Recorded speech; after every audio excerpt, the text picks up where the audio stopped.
Hello নমস্কার, কেমন আছো তোমরা সবাই? চলে এসেছি নতুন একটা ব্লগ নিয়ে। আজ তোমাদের সাথে শেয়ার করবো খুবই পুরনো একটা ব্লগ, মানে এটা জানুয়ারি কি ফেব্রুয়ারির হবে, মানে মাঝে ফোন চেঞ্জ করার পর তারপরে হচ্ছে গিয়ে কি দীঘা ঠিঘা এত জায়গায় ঘুরেছি, সেগুলো ছাড়তে ছাড়তে এই জিনিসগুলো কোথায় তলায় রয়ে গেছে খেয়ালই ছিল না। এডিট করা অবস্থায় ছিল, শুধু ভয়েস দেওয়াটা বাকি ছিল। তো তাই ভাবলাম এখন যখন কিছু ছাড়ার নেই এটাই ছেড়ে দিই।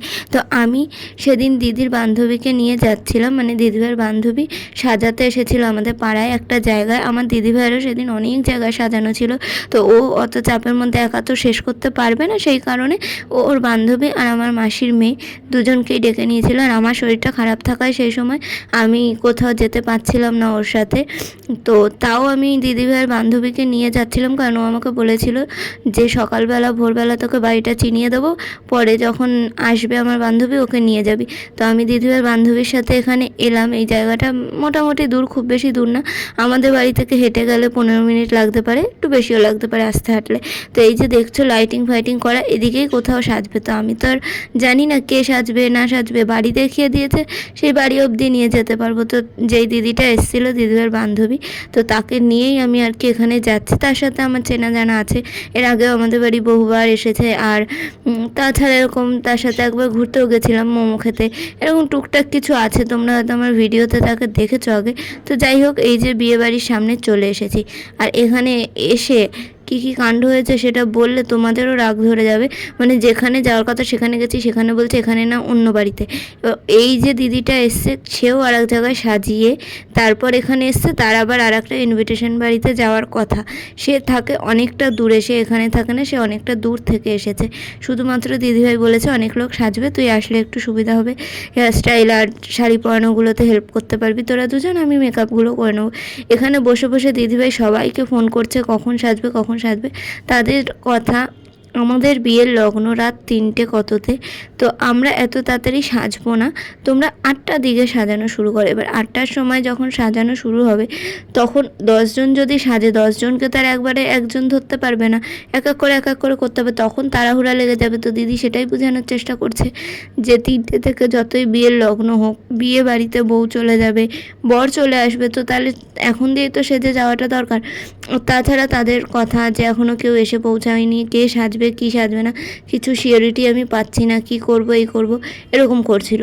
তো তুমি বাড়ি চলে যাও এরকমভাবে যদি করে, মানে এখানে আগে দিদি অনেকবার সাজিয়েছে যার বিয়ে, তাকে সেই কারণে আগে থেকে কোনো অ্যাডভান্স নিয়ে রাখেনি।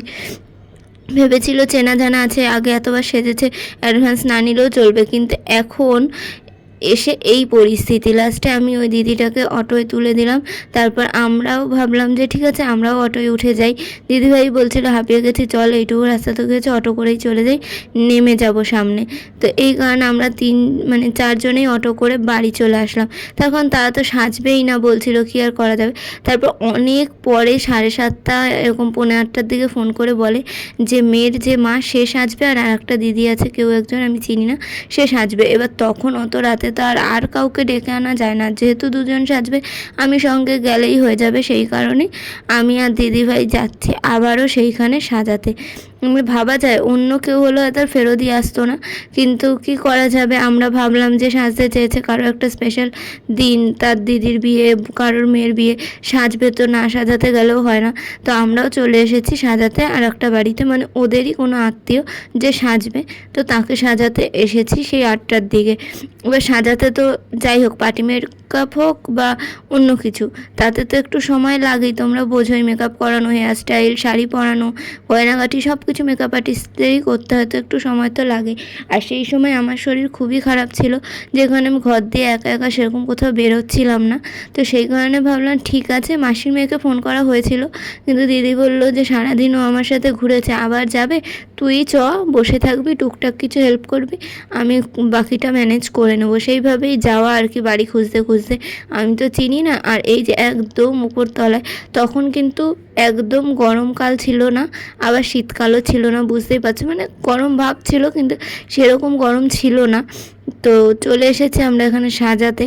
তো আমাদের বলা হলো এখানে না আরও উপরে চলো, এই যে রেড কালারের ড্রেস বা নাইটি পরা যে দিদিটা সেই আর কি সাজবে।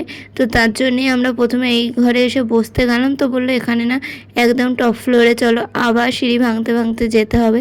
আমার থেকে আমার দিদিভাইয়ের বেশি খাটনি হয়ে যাচ্ছে, কারণ সারাদিন বউ সাজিয়ে আরও নর্মাল পার্টি মেকআপ করিয়ে তারপর এখানে এসেছে। বিয়ের সিজনে বুঝতেই পারো যে একজন মেকআপ আর্টিস্টদের কতটা ডিমান্ড আছে, ভালো সাজায় তার ডিমান্ডটা কত ভালো আর কতটা বেশি হতে পারে। তো যাই হোক, এই ঘরের মধ্যে আমি বসেই ছিলাম, বসে বসে কি করব, টুকটাক জিনিস যেটা চাইছিল বার করে টরে দিচ্ছিলাম। তো আমার শরীর সেই সময় খুবই খারাপ ছিল, মানে এরকম নয় যে জ্বর হয়েছে আমি একদম জ্বরে বিছানায় উঠতে পারছি, ওরকম না, সুস্থ আছি। এই হঠাৎ করে মাথা ঘুরে গেল, হঠাৎ বমি পেয়ে গেল, মানে এরকম ধরনের শরীর খারাপ ছিল সেই সময়টা।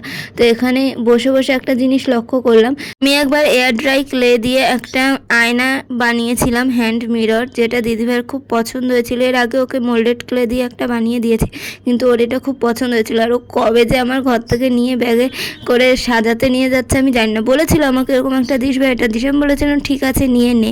আর সেই সময় আমার দীঘা যাওয়ার কথা ছিল, তোমরা জানো।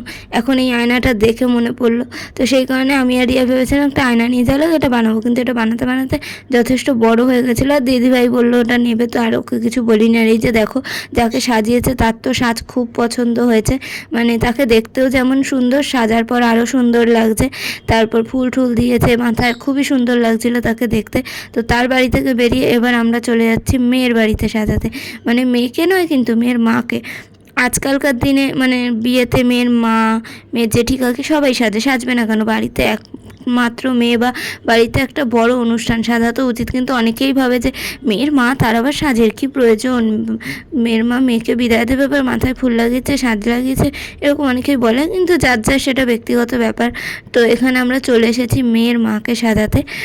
তো মেয়ে অলরেডি বিয়ের মণ্ডপে চলে গেছে, এখানে অনেকেই সেজে গুজে রেডি। যেহেতু বিয়ের লগ্নটা লেট, তো সেই কারণে সবাই হেলায় ঠেলায় ঘুরপাক খাচ্ছে, আস্তে ধীরে রেডি হচ্ছে। এই যে দেখো মেয়ের মা দেখতে বেশ ভালোই, এখানে সে অলরেডি চুল কিছু একটা বেঁধেছিল, সে বলছিল এটাকে একটু ঠিকঠাক করে দিও, আর শাড়িটা পরিয়ে দিও, আর মুখে একটু সামান্য মেকআপ করে দিও। তো এবারে দিদিভাই বলল যে ঠিক আছে আমি দেখছি চুল ঠুল কী করা যায়। তো কিছুটা কিছুটা করে মেয়ের মাকে তাড়াতাড়ি করে সাজানো হলো, কারণ মেয়ের মা ছেলেকে বরণ করতে যাবে। আর মেয়ের মা এতটাই কুল, কেন বলছি, কারণ হচ্ছে গিয়ে বর এসে দাঁড়িয়ে রয়েছে, বারবার বলা হচ্ছে, উনি বলছে আগে আমি সাজবো, আমার শেষ হবে, তারপর আমি যাব, দাঁড়িয়ে থাক।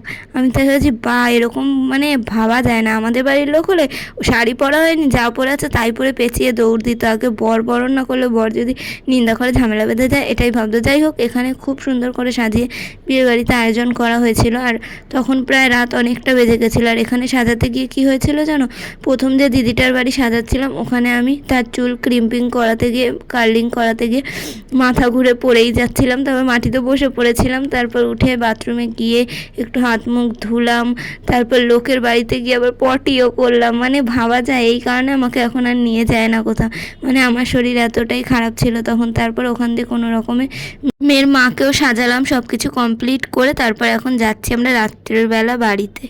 আজকের ভিডিওটা এটুকুই, দেখা হচ্ছে পরের ভিডিওতে। সবাই সুস্থ থেকো, ভালো থেকো। প্রচণ্ড গরম পড়েছে, গরমে ঘর থেকে বেরিয়েও না, বেশি বেশি করে জল খাও, সুস্থ থাকো, ঘরে থাকো। আর ভিডিওটা অনেক লেটে ছাড়লাম জানি, তাও বলবো সবাই দেখো। আজকের মতো টাটা।